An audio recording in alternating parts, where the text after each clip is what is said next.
plus touchées dans les conflits armés, ce sont les femmes et les enfants. Et on a nos sœurs et nos mamans qui sont violées. Et après le viol, il n'y a pas de suivi. On ne sait pas le genre de maladie que ces perpétrateurs ont. Donc il faut que nos sœurs se fassent soigner. Il faut qu'il y ait un suivi psychologique parce que c'est inimaginable, au fait. Moi, quand j'y pense, j'en ai des larmes aux yeux parce que moi-même, je suis une femme.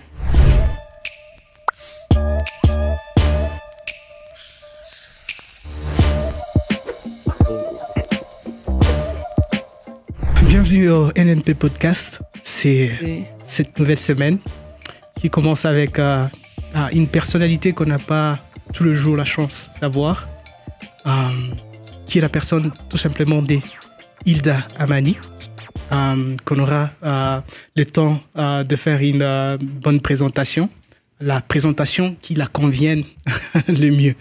Alors, installez-vous convenablement, on va essayer de parler de plusieurs choses et merci Hilda d'avoir accepté cette invitation du NNP Podcast.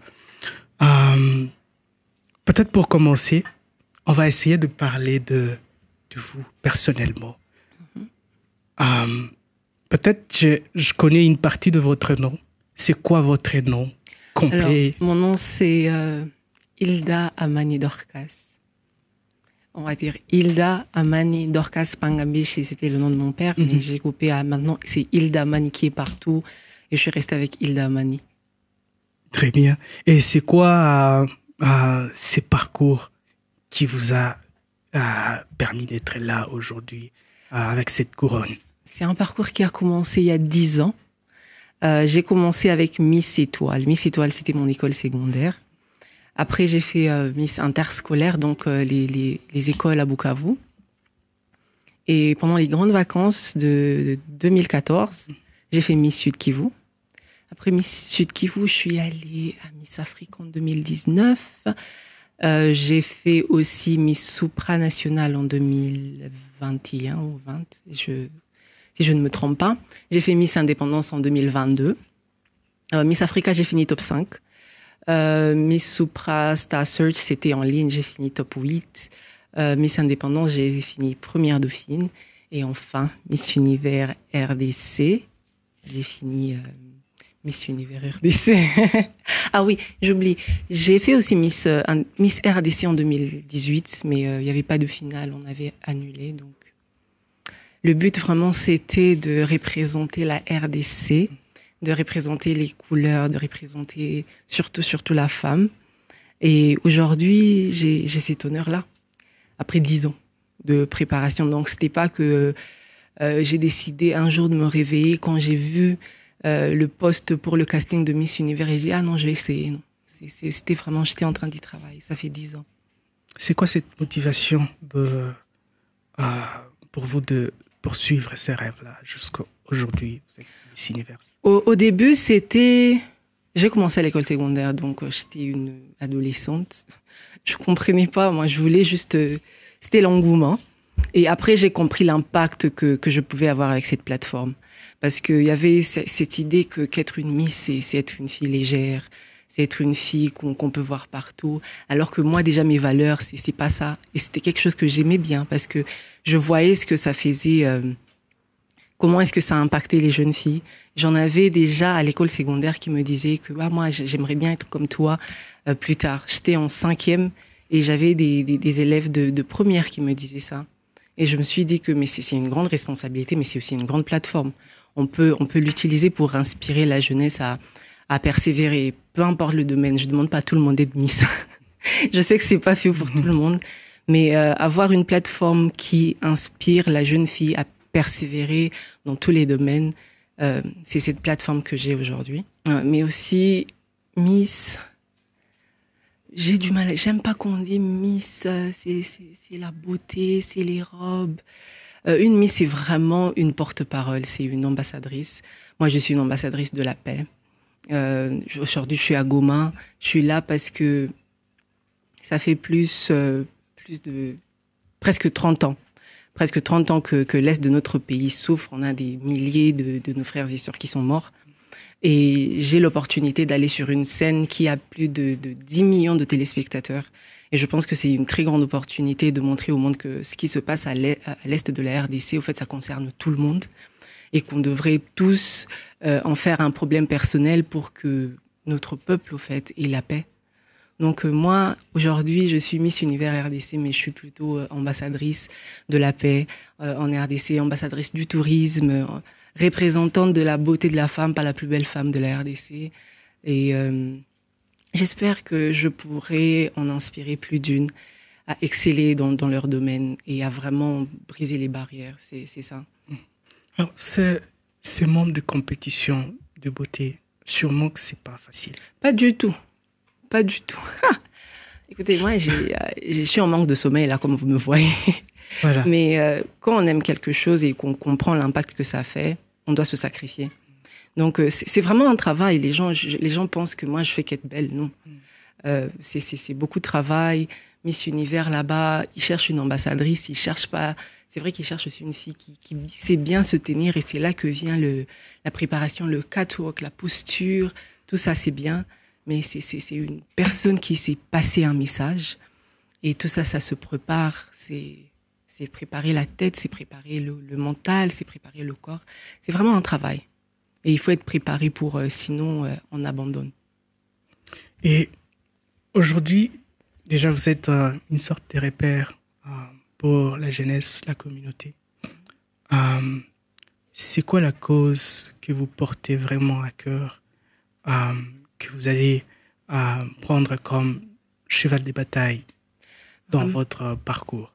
Dans mon parcours en général, ça, pour Miss Univers, je veux vraiment parler pour l'Est de la RDC. Hier, j'étais dans les camps. J'ai vu comment est-ce que nos frères et sœurs vivaient. J'ai vu ce par quoi ils passent. Et c'est inhumain. Je pense que tout le monde doit voir ça. Parce que quand on entend ça de loin, on se dit, oui, l'Est de la RDC souffre. Mais je pense qu'il faut le voir. Il faut le vivre pour voir l'impact. Parce que, par exemple, à Kinshasa, on ne se rend pas compte du privilège qu'on a de tout simplement sortir, de dormir, se réveiller, savoir qu'on a un travail, on a de quoi manger, on a accès à des soins médicaux adéquats. C'est un privilège. Et à Miss Univers, c'est ça que je veux dire.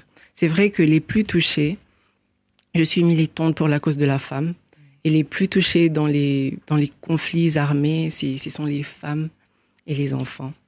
Et on a nos sœurs et nos mamans qui sont violées. Et après le viol, il n'y a pas de suivi. On ne sait pas le genre de maladie que ces perpétrateurs ont. Donc, il faut que nos sœurs se fassent soigner. Il faut qu'il y ait un suivi psychologique parce que c'est inimaginable, au fait. Moi, quand j'y pense, j'en ai des larmes aux yeux. Parce que moi-même, je suis une femme. Et quand j'essaie de réfléchir à ça, j'essaie d'y penser, ça me dépasse. C'est ce que je suis en train de dire depuis hier, ça me dépasse. Et c'est vrai qu'on ne peut pas changer ce qui est déjà arrivé, mais on peut s'assurer que ça ne se reproduise pas. Mais aussi, on peut s'assurer que les survivantes, parce que ce ne sont pas des victimes, ce sont des survivantes, elles ont tout ce qu'il faut pour se réintégrer dans la société. Ça, c'est vraiment au niveau international qu'elles aient accès. Je parle pour qu'elles aient accès à des soins médicaux, un accompagnement, mais aussi, il y en a une qui m'a dit hier qu'elle aimerait avoir un moyen pour avoir une machine à coudre pour faire du travail à la main, parce que ça va lui permettre de ne pas rentrer dans la brousse, parce que c'est dans la brousse qu'elles se font violer. Et ça, ce sont des solutions. Parce qu'après, les gens disent non, oui, on sait, mais on ne sait pas quoi faire. Ça, ce sont des solutions. Il y en a qui ont besoin des soins médicaux. Donc, si vous avez la facilité de leur donner cela, vous pouvez le faire. Il y en a qui ont besoin des machines, par exemple, pour faire des travaux de la main, pour leur permettre de ne plus rentrer dans les forêts. Vous pouvez faire ça. Et il y a des spécialistes, des psychologues, Donc, tout le monde peut vraiment jouer un rôle. Et moi, je vais porter ce message et j'espère rentrer avec des solutions. Mais la solution durable pour tout ça, c'est vraiment la paix. Parce que on va aider celles qui sont là aujourd'hui. Si la guerre perdure, demain, il y aura d'autres survivants, il y aura d'autres survivantes. Et c'est un cycle qui va continuer. Donc, le plus important, pour moi, c'est vraiment militer pour la paix, mais aussi militer pour celles qui sont les plus vulnérables dans ces conflits-là. En tout cas, j'aime bien comment vous avez mis en phrase ce que vous avez vu. Et je crois qu'à un moment donné, j'ai le même sentiment. Bien que je vis à Goma et que je pars dans d'autres provinces, par exemple à Nituri, il y a des villages où je suis allé à couvrir en tant que photographe. Mais quand tu essaies de voir comment les gens vivent dans leur village la journée. Les soirs, ils vont dans des camps pour passer les nuits. Et moi qui vis à Goma, bien sûr, il y a des coups de balle par-ci, par-là et tout ça. Je me dis que j'ai beaucoup de chance. Oui. J'ai beaucoup de chance, à un moment donné, de vivre dans un quartier où je peux me réveiller le matin. Peut-être je vais écouter de loin ce qui s'est passé. Mais je sens que j'ai encore cette force de travailler et de peut-être apporter un changement aussi peu que ça peut l'être. Oui. Et moi, je peux que vous encourager dans ces combats-là. Je sais que c'est pas facile, mais en tout cas, c'est un très bon combat. Merci, parce que avant, je me rappelle, pendant la compétition et même avant, moi, je militais pour la précarité menstruelle. Je contribue. Je ne lutte pas. Je contribue à la lutte contre la précarité menstruelle. C'est un projet que j'ai. C'est un projet qui me tient à cœur et c'est même dans ce sens-là aussi que je suis allée dans les camps pour distribuer quelques bandes hygiéniques réutilisables. Et ça, c'est vraiment mon projet à cœur. Mais quand j'arrive là et que tu vois toutes les réalités, tu as l'impression que, ok, bandes hygiéniques réutilisables, mais si la personne a des infections qui ont été causées par le viol, le plus important, c'est les soins médicaux. Donc, tout ça, vraiment, c'est... Le problème est très grand. Et moi, mon souhait, c'est d'en faire autant que je pourrais. D'en faire vraiment beaucoup pour que, s'il y en a même 10 qui sentent que elles ont été entendues à travers moi, mon combat sera gagné. Exactement. Je pense que... On dit que... Il ne suffit qu'un grain de sable pour faire couler toute une montagne. Donc, il n'y a pas de petits efforts. Donc, tout compte. Absolument. Et l'essentiel, c'est d'y penser vraiment avec son cœur. Alors, Hilda, la RDC a souvent été mal compris à l'échelle mondiale. Comment pensez-vous à utiliser cette plateforme pour essayer de... quand même changer la perception sur la RDC? Vous savez, moi, j'ai déjà dit que pour vendre le pays, c'est vraiment faire le marketing. C'est comme vendre un produit. Et le meilleur marketeur de la RDC, c'est le Congolais lui-même. Oui. On ne va pas s'attendre à ce que les gens de dehors vendent notre pays pour nous. Et moi, mon rôle, c'est vrai, aujourd'hui, c'est ambassadrice, vraiment répondre aux problèmes qu'il y a, mais aussi montrer une nouvelle image de la RDC. Il faut qu'ils sachent que en République démocratique du Congo, on vit. Et c'est même ça que j'essaie aussi de montrer à travers ma plateforme, de montrer que oui, il y a la guerre, oui, il y en a de nos frères et sœurs qui sont en train de mourir, mais il y a aussi de la beauté, il y a aussi de la bonne nourriture, il y a aussi le peuple qui est très accueillant. Mais c'est quand même, moi, c'est incroyable. Je trouve que notre peuple est incroyable. Ici, à Goma, les gens, ils sont joyeux, ils sont accueillants. Tu te demandes, est-ce que c'est vraiment le peuple-là dont on parle? Oh, vraiment, ils souffrent, leur vie, c'est fini. Mais non, ils sont joyeux. Et la vie ici, c'est une belle vie. Il fait beau. Il y a je répète encore, il y a de la nourriture parce que je suis quand même. On dit les Miss, elles mangent pas, mais moi quand même je mange. Donc la gastronomie en RDC, c'est ça vraiment que je veux montrer. Tout ce qu'on a. Quand on dit que la RDC c'est le pays de la rumba parce que notre culture elle est riche. On dit que il y a le majestueux fleuve Congo. Ça, ce sont nos richesses. Il y a le lac Kivu. Sur le lac Kivu, on a l'île d'Idjouï. Moi-même, je suis de l'île d'Idjouï. Ah, c'est vrai. Il y a l'île Tchéguéra. Donc, il y a tellement à montrer. Nous avons l'Okapi, nous avons le Bonobo. Et ça, c'est seulement en RDC. Donc, il y a tellement à montrer. Et j'espère à travers ma plateforme, je pourrai montrer aussi ce côté-là pour que les gens voient que, oui, je milite pour la paix, mais je vous montre quand même que dans un autre côté de notre pays, on est en train de vivre. Hein. Vous pouvez aussi venir et le vivre aussi. C'est vrai que à l'interne, en côté infrastructure, tourisme, tout ce qu'il faut, il y a encore beaucoup de travail à faire. Et moi, je suis quand même très très épatée par le niveau de Goma. Vraiment dans le sens, tu sens qu'il y a un personnel quand même qui est qualifié, un personnel formé.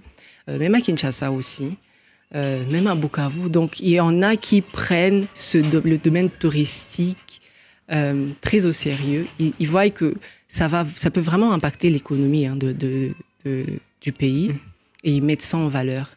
Donc, ensemble, je pense qu'on va le faire. Donc, quand nous, Congolais, on parle de notre pays, je pense qu'on doit se rappeler que les gens voient la RDC à travers nous. Donc, c'est ce que toi, tu vas dire qu'ils vont prendre. Tout simplement.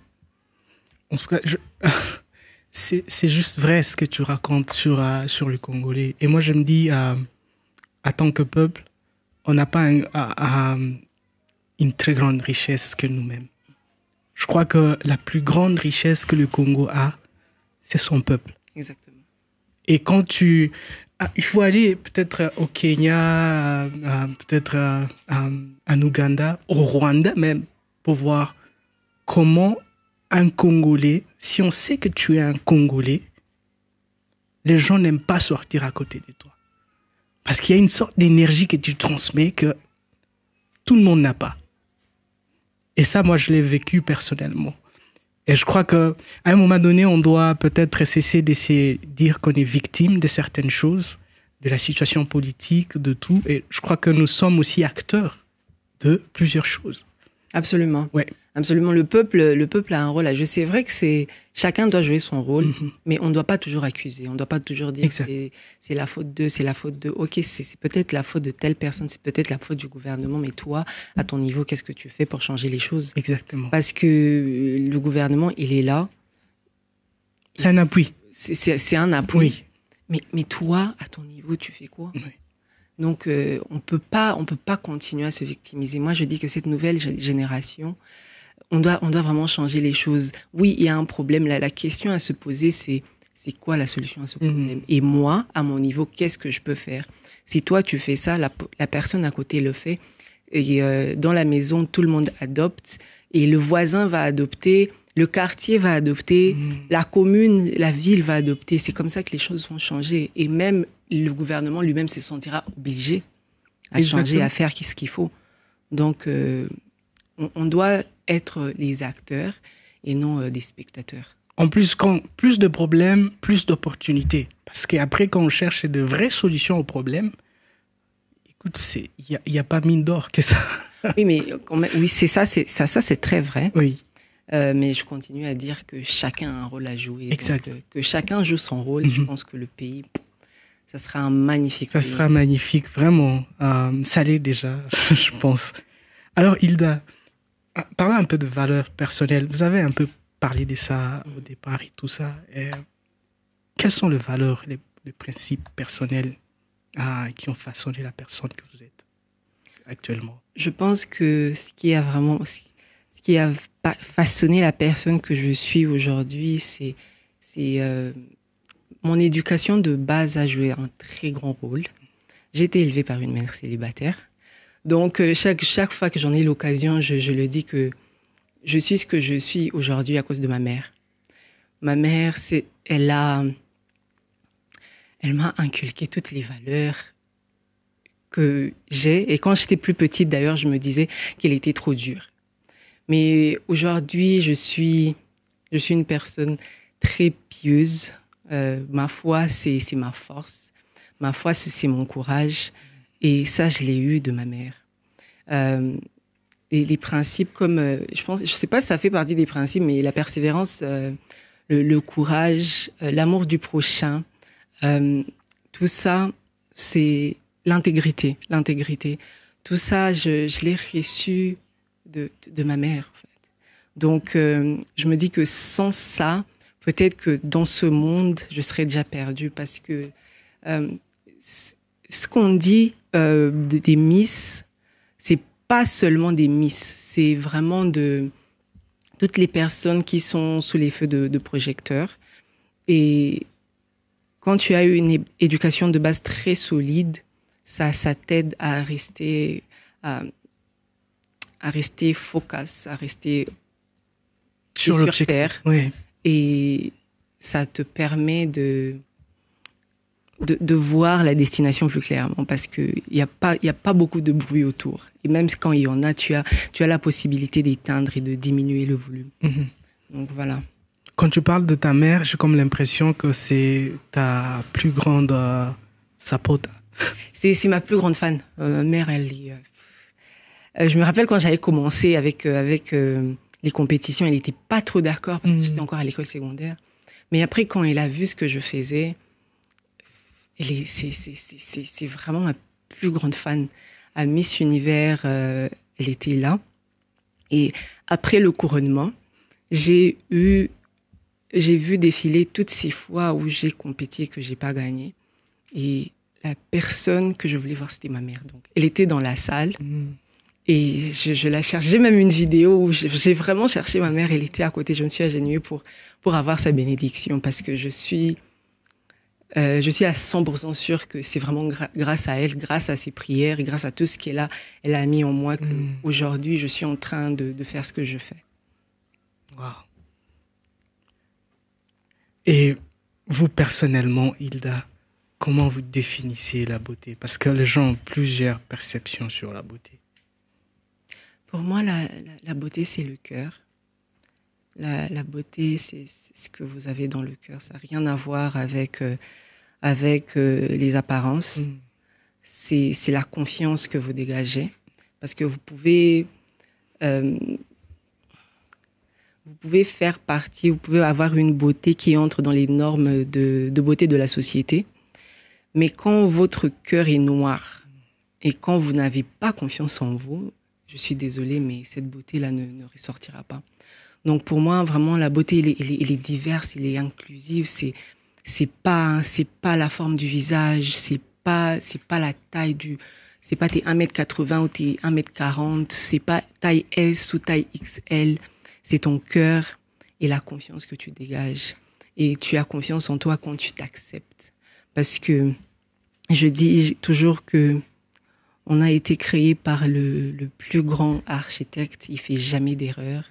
Et c'est quand même, ça serait dommage de ne pas s'aimer parce que certaines personnes te disent que non, peut-être si tu avais ça ou si tu étais comme ça, tu allais être plus belle. Alors que non, le plus important vraiment, c'est de s'accepter et de comprendre que c'est toi qui montres aux gens ce que tu es. Donc c'est ce que tu ressors, c'est la confiance que tu ressors qui brille. C'est pas tes gros yeux, c'est pas ta belle peau, non, c'est pas ça. C'est le cœur et vraiment la confiance. En tout cas, j'aime bien cette phrase-là, la confiance que tu fais donner ou que tu dégages aux yeux des autres. Je crois que c'est le plus important. Ouais. Parce que là, on vit dans une société où on ne se fait plus confiance. Les gens n'ont plus confiance aux autres parce que tout simplement, on sent que les gens se prioritisent personnellement et bafouent ce que peut être la valeur de la confiance. Je m'en fous de ce que les gens peuvent penser de moi. Oui, et puis je pense aussi que dans cette nouvelle génération, il y a trop... L'impact des réseaux sociaux n'est pas à négliger. Et les réseaux sociaux peuvent créer des complexes, et tout comme ils peuvent vous inspirer. C'est pour ça que moi, je dis que c'est très important de voir qui est-ce qu'on a sur nos réseaux, c'est qui qu'on suit sur nos réseaux. Parce que si vous suivez des gens qui vont vous faire sentir mal dans votre propre peau, je peux vous assurer que ça va pas marcher. Vous aurez toujours tendance à vous cacher, vous aurez toujours tendance à vous critiquer. Mais si les personnes que vous suivez sont des personnes qui vous inspirent, ce sont des personnes qui sont vraies, ce sont des personnes qui elles-mêmes ont confiance en elles, ça va aussi vous inspirer. Donc oui, les réseaux sociaux créent des complexes. Aujourd'hui, on a une vague de morphologie qui est en train de tourner, par exemple pour les jeunes filles. Et elles ont aussi l'impression qu'elles doivent aussi avoir cette morphologie-là pour être considérées belles. Alors que non. Moi, je dis que la beauté, c'est vraiment dans la particularité que toi, tu es en tant que personne. Et si on cherche à tous se ressembler, on va vraiment tuer notre beauté. Donc, pour moi, c'est ça. Évidemment, les jeunes filles te considèrent déjà comme un modèle. J'ai vu une de tes vidéos dans une école, je ne sais pas si c'était à Kinshasa et tout ça, et toutes les jeunes filles voulaient faire des photos avec toi. Pour cette jeune fille qui t'écoute actuellement, c'est quoi les conseils que tu peux la donner dans la poursuite de ses objectifs? Moi, je dirais à la jeune fille d'être audacieuse. Audacieuse parce que le monde a tendance à mettre la femme dans une box. C'est vraiment un carton là, et tu dois rester dedans. Donc, quand tu ne restes pas dedans, il y a beaucoup de critiques qui sortent. Alors que je pense que la beauté de la femme, c'est sa capacité vraiment à accomplir des grandes choses. Parce qu'elle en a la capacité. Et pour ça, il faut vraiment être très audacieuse et avoir le courage. Avoir vraiment le courage d'être peut-être appelée un peu, mais non, toi, tu te prends pour qui? T'es folle, tu peux pas faire ça. Ça, c'est mon conseil. Et puis, de s'accepter, de s'aimer. Parce que quand tu es vraiment le monde aujourd'hui, c'est monde des réseaux. Donc, tu as des gens, tu suis sur les réseaux et si ça te crée de complexes, ça va pas aller. Ça va affecter tout ce que tu as, tout ce que tu deviendras ou tout ce que tu pourras faire. Et moi, je dis à la jeune fille qu'elle doit s'accepter, qu'elle doit s'aimer. Ne cherchez pas la perfection, parce que la perfection n'existe pas. Cherchez juste à vous accepter, à être vous-même. Je ne dis pas à la jeune fille de rester elle-même et dans tous ses défauts. Quand je parle de défauts, c'est peut-être de caractère. Apprends à t'améliorer en tant que personne. Donc, fais mieux que tu as fait mieux. Fais mieux aujourd'hui que tu as fait hier. Mais ne cherche pas à copier la personne à côté parce que tu trouves que c'est l'exemple de la perfection. Personne n'est parfait. Exact. Et c'est ça que je veux montrer à la jeune fille. Il y a une perception que les gens ont des Miss. Non, une Miss, c'est une fille parfaite. Une Miss, elle doit être comme ça. Non, elles sont pas parfaites. Moi, je suis une fille comme toutes les autres. J'ai juste eu la grâce de Dieu d'avoir une couronne et d'avoir un titre qui me permet d'être écoutée par un nombre de personnes. Mais ça veut pas dire que je suis extra, non. Je suis une fille comme toutes les autres. Et c'est ça que je veux que les gens comprennent. Il n'y a pas de perfection dans la vie. La perfection, c'est... Quand on veut atteindre la perfection, je trouve que c'est là qu'on commence à perdre son chemin. Donc, la jeune fille, sois courageuse, sois audacieuse, accepte-toi et aime-toi et essaye juste de faire mieux qu'hier. Wow. Hilda, essaie de nous relater un peu une expérience dans votre vie qui a mis votre courage dans un vrai challenge. Genre, vous avez senti que votre résilience a été testée. C'était en 2016. J'étais en 6e des humanités. 6e, c'est examen d'État chez nous. Donc, j'ai préparé mes examens et je suis tombée malade. J'allais à l'hôpital presque chaque semaine. On me disait que c'était la malaria. j'arrêtais pas de perdre du poids. On dirait que j'étais en train de m'éteindre. Et c'est là que notre voisine a dit à ma mère, essaye un peu de voir si c'est pas du poison. Et on a fait un test et on a vu que effectivement c'était du poison. Donc en 2016, pendant que je préparais mes examens d'État, j'étais empoisonnée. Et malheureusement, on l'a découvert un peu tard. Ça avait déjà affecté mes poumons. Et j'ai vraiment fait, j'ai passé mes examens d'État avec 53%. Moi, en faisant ces examens, je me disais que je le fais juste pour le faire, mais j'ai déjà échoué. Je voulais même pas y aller parce que je disais à ma mère que ça sert à rien. J'ai commencé à tomber malade en janvier et les examens c'est en juin. Donc pendant tout ce temps-là, je ne lisais pas. C'était incroyable, mais après j'ai obtenu mon diplôme avec 53%. Et je sais, les gens, vous allez me dire 53, c'est presque je suis, excusez-moi, c'est pas ça. Non, moi-même, j'ai eu 53. Mais 53, là, moi, j'ai l'impression que c'est 90% parce que la façon dont j'ai obtenu ce diplôme, c'était vraiment la persévérance. C'est vrai que c'est ma mère qui me poussait, même moi-même. J'ai quand même du mal à abandonner, hein. Ça, c'est un truc. Je peux me lever aujourd'hui, je suis fatiguée. J'ai l'impression que non, c'est bon, je suis fatiguée. Mais le soir, j'ai dit, j'ai commencé, je dois finir. C'est comme ça que j'ai fini. C'est comme ça que j'ai obtenu mon diplôme en étant très malade. Juste après, j'ai été hospitalisée. J'ai suivi un traitement de 6 mois. Et j'ai ressemblé vraiment à une tige. Mais j'ai pas abandonné. Quand tout le monde me disait que même si tu abandonnes, je me rappelle même l'ADG de mon école me disait mais écoute, même si toi tu abandonnes maintenant, on va comprendre, mais je l'ai pas fait, j'ai persévéré et j'ai obtenu mon diplôme avec 53%. Quand je dis 53 dans vos têtes, écoutez, ce que je dis, c'est vraiment 90%, oui. Non, moi, je crois que peut-être pour t'apaiser, ce que moi j'ai eu 53%, je n'étais pas malade, en fait. Mais vous l'avez eu. Je l'ai eu. C'est le plus important. C'est pour vous rassurer. C'est le plus important, en fait. Okay. Vous l'avez eu. Et, quels sont les rêves et les objectifs au-delà des Miss Univers que vous essayez de poursuivre et comment comptez-vous faire la différence dans les jours qui viennent? Comme je l'ai dit au début, je milite pour la précarité menstruelle, pour la santé menstruelle. C'est pas seulement un projet pour parler, c'est vraiment un projet que je veux mettre en réalisation et apporter des solutions. Je suis, on va dire, entrepreneur, on dit en devenir ou en... Bon, je suis en train de devenir entrepreneur. J'ai fini mes études en avril. J'ai fait la défense. J'attends la collation qui se fera en novembre quand je serai au Mexique en train de participer à Miss Univers.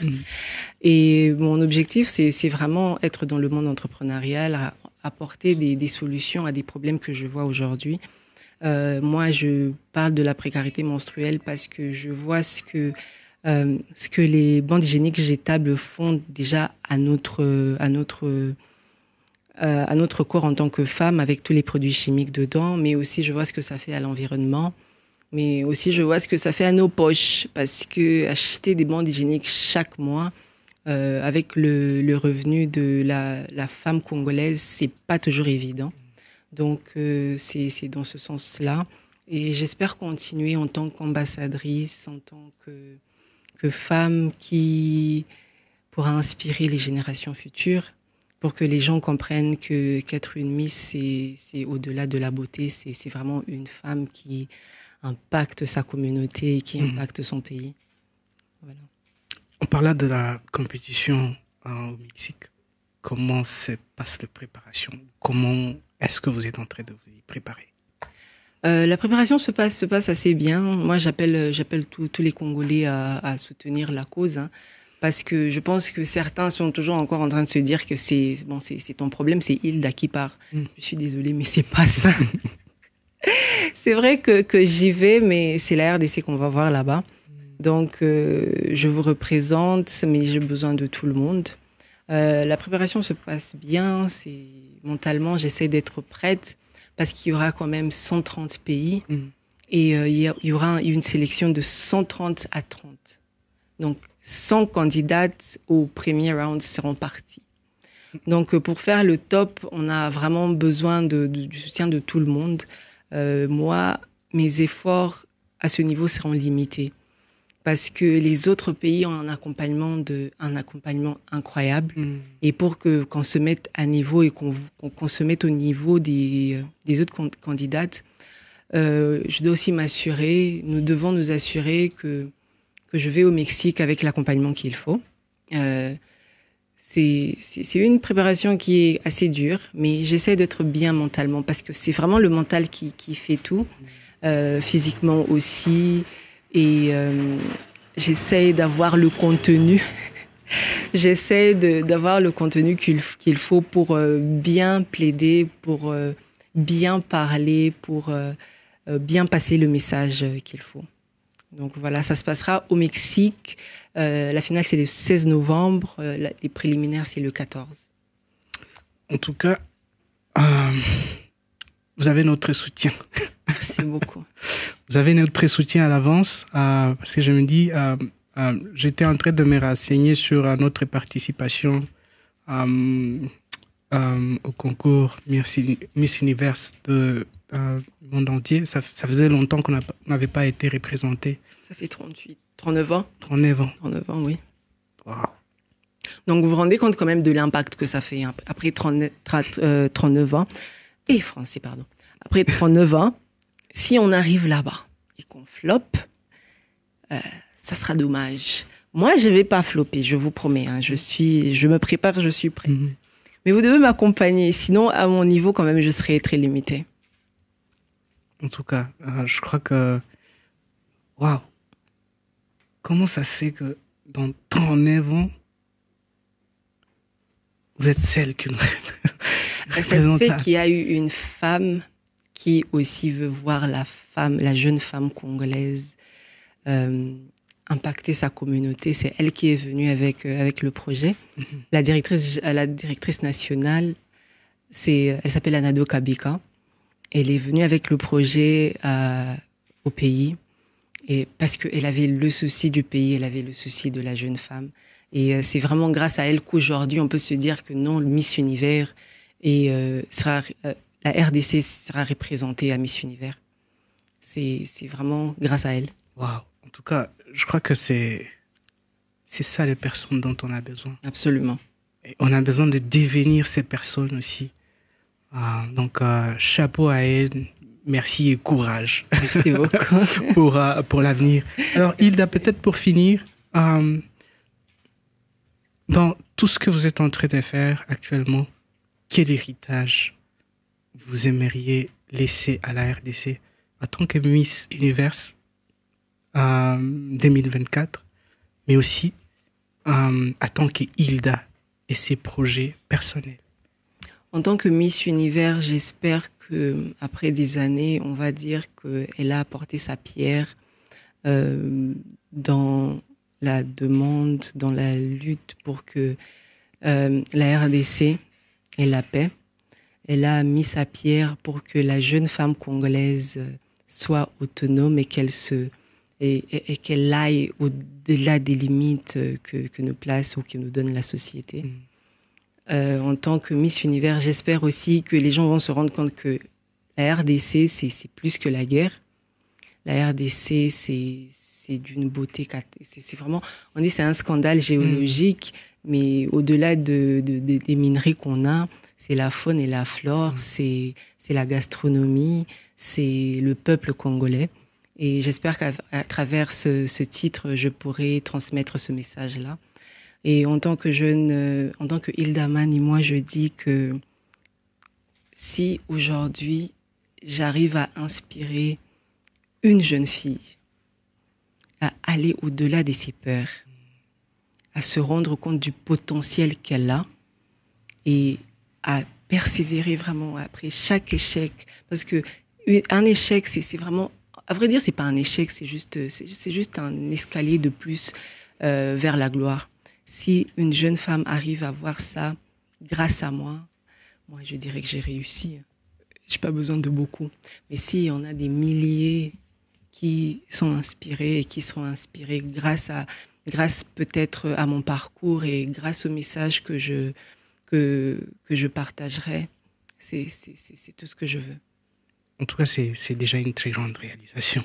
Même une seule personne. Absolument, absolument. Parce que vous savez, une seule personne, elle va impacter toutes les personnes autour d'elle. Donc, c'est déjà gagné. Exactement.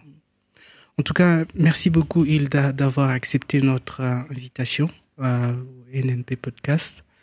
Je crois que notre communauté autour de ces podcasts va trouver bénéfique l'expérience que vous avez partagée. Merci beaucoup. Merci à vous, merci de m'avoir reçu et j'ai moi-même hâte de regarder l'interview.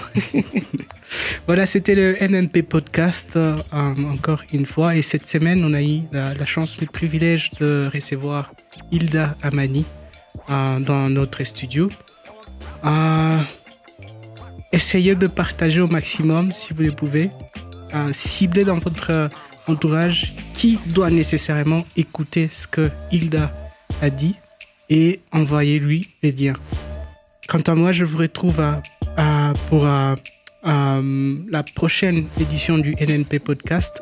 Restez scotchés sur nos plateformes, aimez nos pages et je vous dis à la prochaine, restez créatifs.